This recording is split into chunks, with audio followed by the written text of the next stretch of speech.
ज़्यादा देर हायल नहीं रवांगा, रुकावट नहीं बनांगा क्योंकि वक्त बहुत घट है। तो जनाबे शेख साहब मेरे को बड़ियां फरमाइशां आ रही ने, मैं क्योंकि मैं फिर भी इन्होंने सामने पेश होना है तो इन्हें मेरे सामने को नहीं पैन देना। सिर्फ 1.5 मिनट तो ज्यादा नहीं। एक बाऊ 40 साल तो बाद वतन वापस आया ते टांगे वाले अड्डे ते आके टांगे नूं कहंदा एक सीट रखी मेरी चाचा, मैं भी पिंड जाना है। सीट रखी मेरी चाचा, मैं भी पिंड जाना है। किहड़े वेले दस चाचा किन्ने बजे जाना है? ते बाऊ नूं कहंदा कि गल किहड़े पिंड दी तू बाऊ पिया करना है? बाऊ तेनों मैं हुण किहड़े पिंड खड़ना है? पिंड दियां रौनकां रुस गईयां बाऊ जी, दिलां दियां खुशियां भी खुस गईयां बाऊ जी। शामों पिछे घरों बाहर कोई नहीं जे दिसदा, हुण सक्का वीर नहीं जे वीर उत्ते विसदा। लस्सी लैण जांदे सां ते मक्खण नाल दिंदे सन, बोलदे सन हस के ते प्यार नाल बिंदे सन। बाऊ हुण चिड्डी भी नहीं कामां अगे पांदे हो, शामों पिछे खुली थावें मंजे भी नहीं डांदे हो।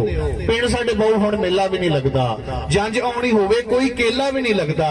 जंज भाण लई उत्थे शादी हाल बन गया, सोड़े सोड़े अंदर उत्थे नाल नाल बन गया। ते चौधरी ने पिंड विचों बोड़ वड्ड छड़ी, चौधरी ने पिंड विचों बोड़ वड्ड छड़ी है। कई 11 बेलियां दी लोड़ वड्ड छड़ी है। याद जी गन्नियां ते चीड़ लांदे हुंदे सां, यार जो गन्नियां ते चीड़ लांदे हुंदे सा, रोह वाली खीर सारे कट्ठे खांदे हुंदे सा।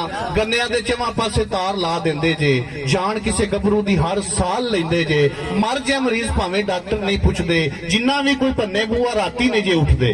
ते ढा के चुबारे लोकां मल छत लिया ने, इन्हां मल्लां पिछे साख साकां हत्थों गया ने। ते राहियां नूं ते डाकू हुण चिट्टे दिन लुटदे, बाऊ जी मसीतां विच बंब नित छुटदे। ते चरखे दा पहिया बाल गलियां च रेड़दे, चरखे दा पहिया बाल गलियां च रेड़दे। सुक गए जे खूह लोकी हुण नहीं जे गेड़दे, चरखे दा पहिया बाल गलियां च रेड़दे। सुक गए जे खूह लोकी हुण नहीं जे गेड़दे। ते नाम आईयां ठंड विच पिन्नियां बनांदियां, ना माइया ठंड विच पिन्नियां बनांदियां, ना पा के वड़ियां ओ चौल जे पकांदियां। उच्चियां दे बाल सारे शहर पढ़ने पै गए, पिंड दे स्कूलां लई ते कम्मी शुदे रह गए। पिंड दे स्कूलां लई ते कम्मी शुदे रह गए। बाल गोली पिल्ला गुल्ली डंडा वेखो भुल गए, खल खान डंगर लोकी वंडा वेखो भुल गए।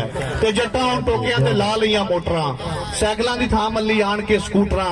खाल उत्ते माइयां हुण कपड़े नहीं धोंदियां, साग भी ओ जट्टां कोलों डर के नहीं खोंदियां। हुण दस बाऊ मैनूं किहड़े पिंड जाना ही, हुण दस बाऊ मैनूं किहड़े पिंड जाना ही, किहड़ी गल्लों अखियां च समा गवाना ही। बहुत मेहरबानी, बहुत शुक्रिया।